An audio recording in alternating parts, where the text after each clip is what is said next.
성경 말씀입니다. 역대상 4장입니다. 9절과 10절 우리 두 절의 말씀 함께 합독하겠습니다. 오늘 9절의 말씀부터 합독하겠습니다. 야베스는 그의 형제보다 귀중한 자라. 그의 어머니가 이름하여 이르되 야베스라 하였으니 이는 내가 수고로이 낳았다 함이었더라. 야베스가 이스라엘 하나님께 아뢰어 이르되 주께서 내게 복을 주시려거든 나의 지역을 넓히시고 주의 손으로 나를 도우사 나로 환난을 벗어나 내게 근심이 없게 하옵소서 하였더니 하나님이 그가 구하는 것을 허락하셨더라. 아멘. 우리 옆분과 한번 이렇게 인사하겠습니다. 기도는 내 삶을 기적으로 채웁니다. 아휴, 다 잊어버리셨지? 그냥. 이 브루스 윌킨슨이라고 하는 야베스의 기도라고 하는 책을 예전에 지었습니다. 이 부제가 바로 오늘 설교의 제목입니다. 내 삶을 기적으로 채우는 기도의 원리라고 하는 겁니다. 야베스라고 하는 사람은 기적이 정말 필요했던 사람입니다. 그 이유는 그의 삶 자체가 고통이었기 때문에 그렇습니다. 그래서 그는 기도를 통해서 그의 불행과 고통을 축복으로 전환시켰던 사람이 바로 이 야베스라고 하는 사람입니다.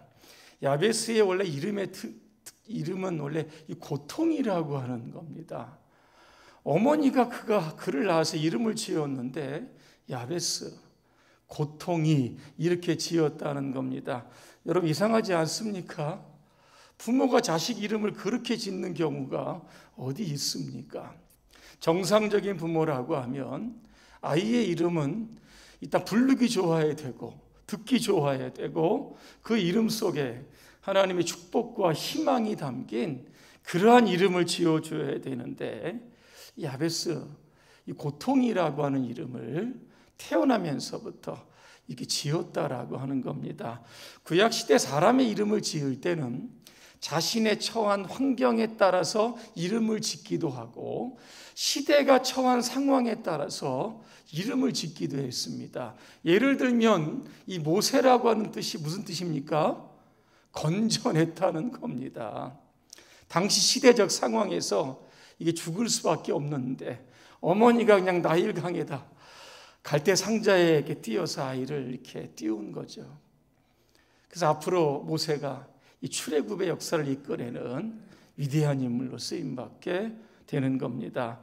여러분 야곱이라고 하는 뜻, 요즘 새벽 예배 때 계속 나오는데 무슨 뜻인지 아십니까? 발꿈치를 잡았다, 이런 뜻입니다. 형의 발꿈치를 잡고 먼저 자기가 태어나야 되는데, 그죠? 그만큼 욕심이 많고 약삭빠른 사람이다. 그래서 이름을 야곱이라고 진 겁니다. 여러분 사무엘 선지자 아시죠? 그 뜻이 무슨 뜻인지 아십니까? 하나님께서 들으셨다는 겁니다. 사무엘의 어머니가 한나입니다. 불임 여성입니다. 아이를 낳지 못하니까 성전에 가서 얼마나 기도를 했는지 그 기도를 하나님께 들으셨다. 그래서 아이가 태어나면 사무엘, 하나님께서 내 기도에 응답하셨다, 이런 뜻입니다. 아마 야베스도 마찬가지일 겁니다. 여러 가지 정황적으로 볼 때 야베스는 유복자일 가능성이 있다는 겁니다. 태어났는데 아버지가 없어요. 또 하나 난산일 가능성들도 있는 겁니다. 여러분 제가 소개하는 세 사람의 특징이 무엇인지를 한번 알아맞혀 보시기를 바랍니다. 스티브 잡스, 레오나르도 다빈치, 그 다음에 오프라 윈프리입니다. 이들의 공통점은 사생아입니다. 사생아라고 하는 것은 혼인 관계 없이 남녀 사이에서 태어난 자식들입니다. 출생 자체가 굉장히 불행했을 텐데 이 사람들의 이름 아직도 역사에 우리가 기억하고 있는 겁니다. 야베스는 고통스럽게 이 땅에 태어나게 됐지만 오늘 9절에 보니까 다른 형제들보다 귀중한 자, 이런 평가를 받았다는 겁니다. 그러면 무엇이 이 불행과 고통과 수고로움에서 귀중한 자라고 하는 그런 인생으로 바뀌어졌을까? 무엇이 그의 인생을 바꾸었을까라고 하는 겁니다. 그게 바로 기도라고 하는 겁니다. 10절에 보니까 야베스가 이르되 이스라엘 하나님께 아뢰었다. 아뢰었다를 영어 성경에 보니까 cried out 되어 있습니다. 그냥 기도를 하는데 그냥 우물우물 기도하는 게 아니라 울부짖으면서 하나님께 기도했다는 겁니다.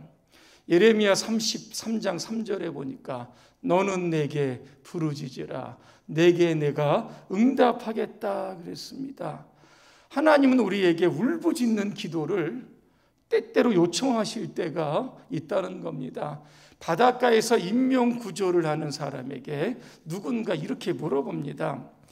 해변은 시끄럽고 파도 소리가 있고 사람들이 떠드는 소리가 있는데 당신은 물속에 빠져서 살려달라고 하는 소리를 들을 수 있습니까? 이렇게 물어봅니다. 근데 그가 얘기합니다. 들을 수 있다는 겁니다. 그 이유를 보니까 물에 빠진 사람이 살려달라고 하는 소리와 사람들이 떠드는 소리가 다르다는 겁니다.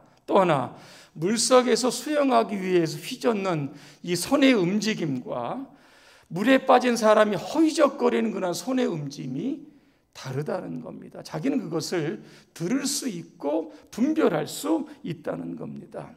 하나님은 우리의 모든 기도를 들으시지만 우리가 애타게 우리의 삶의 전부를 하나님께 드리는 정말로 울부짖는 그러한 기도가 하나님께 연락이 된다는 겁니다. 오늘 여러분 이 밤에 기도하실 때도 야베스처럼 울부짖는 기도를 통해서 하나님이 즉시 여러분의 삶에 개입하시고 응답하시는 그러한 기도의 축복을 얻으시기를 주님의 이름으로 축복합니다.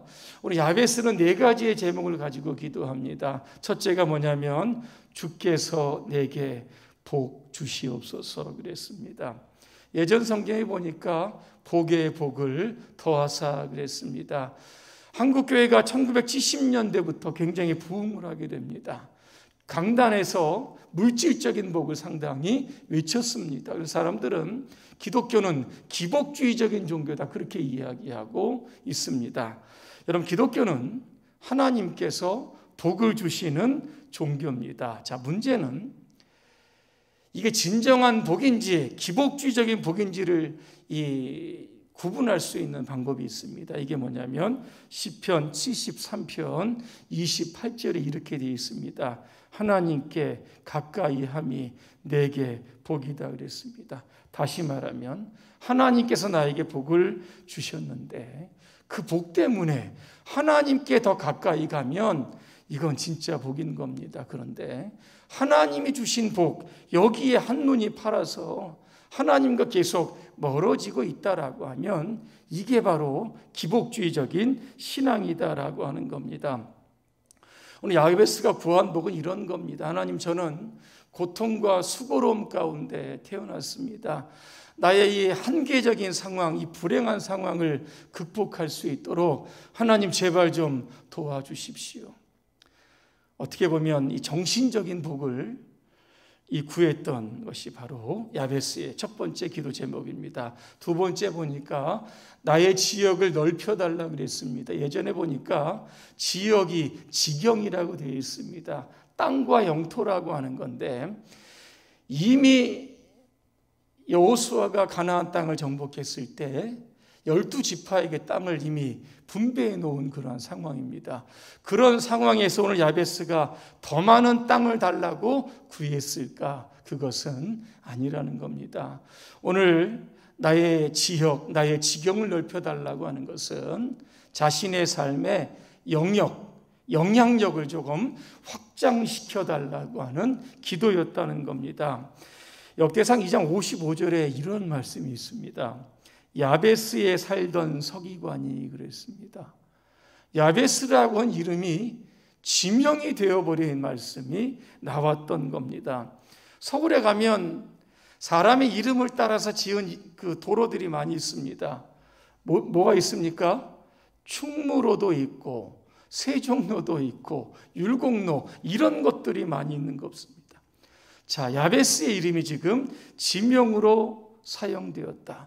그는 비주류 집안에서 태어났고 고통스럽게 태어났지만 기도를 통해서 그의 이름이 유명하게 되었고 그의 이름이 지명으로 쓰일 만큼 영향력 있는 사람으로 살았다라고 하는 것을 증명해 주는 말씀입니다. 세 번째입니다. 주의 손으로 나를 도와주십시오 그랬습니다. 주의 손이 뭡니까? 하나님께서 임재하시는 손입니다. 왜 이런 기도를 드렸을까 생각해 보니까 하나님께서 나에게 복을 주셨는데 나의 지경을 넓게 해주셨는데 하나님께서 그 복을 보존할 수 있도록 유지할 수 있도록 매 순간 자신과 임재하지 않으면 그 복이 나의 복이 될 수 없음을 깨닫게 되고 끊임없이 주의 손으로 주의 임재가 자신과 함께 해달라고 야베스가 기도했던 겁니다. 마지막 기도 제목이 있습니다. 나로 환난을 벗어나 근심이 없게 하옵소서 그랬습니다. 환난, 이게 뭡니까? 고난, 역경이라고 하는 뜻도 있지만 나쁜 의미로 보면 이게 시험, 유혹, 올무, 함정 이런 뜻도 담겨져 있는 겁니다. 그래서 야베스의 기도라고 하는 저자가 오늘 이 기도를 가리켜서 이렇게 이야기합니다. 예수님께서 가르쳐 주신 기도와 똑같다 그랬습니다. 어떤 기도를 가르쳐 주셨습니까? 마태복음 6장 13절입니다. 우리를 시험에 들게 하지 마옵시고 다만 악에서 구하옵소서. 무슨 이야기입니까? 기도 응답을 받은 후에 행여나 마귀가 주는 시험에 걸려 넘어져서 하나님의 영광을 가리는 일이 없게 해달라고 오늘 야베스가 기도했던 겁니다. 많은 성도들의 삶이 힘들고 어려울 때는 성전을 떠나지 않습니다. 반대로 하나님의 복으로 이제 살고 먹고 편안해지게 되면 교회에 오는 그 발걸음의 숫자가 점점 여러분 그 빈도가 약해지는 겁니다. 하나님을 덜 찾게 되는 이러한 일들이 발생하게 되는 겁니다. 이런 일이 없도록 오늘 우리도 야베스처럼 기도해야 될 겁니다. 결론입니다. 오늘 하나님은 야베스의 구하는 것을 허락하셨다. 다시 이야기하면 응답하셨다는 겁니다. 기도한 대로 그가 살았고 기적의 사람으로 하나님께 영광 돌렸다라고 하는 뜻입니다. 오늘 저와 여러분의 삶에 오늘 야베스처럼 삶에 힘들고 어려울 때 여러분 이 새벽 이 밤에 여러분 기도하심으로 말미암아 여러분의 인생을 한번 하나님의 기적으로 충만하게 채우는 그러한 복 있는 시간이 되시기를 주님의 이름으로 축복합니다. 기도하겠습니다. 은혜로우신 하나님, 우리가 기도하면 하나님께서 우리의 삶에 개입하여 역사해 주실 줄로 믿습니다. 이 밤에 울부짖는 기도를 통해서 우리의 인생에 기적으로 채우시는 하나님의 놀라운 은혜와 축복을 받는 귀한 시간 되게 하여 주시옵소서. 예수님의 이름으로 기도합니다. 아멘.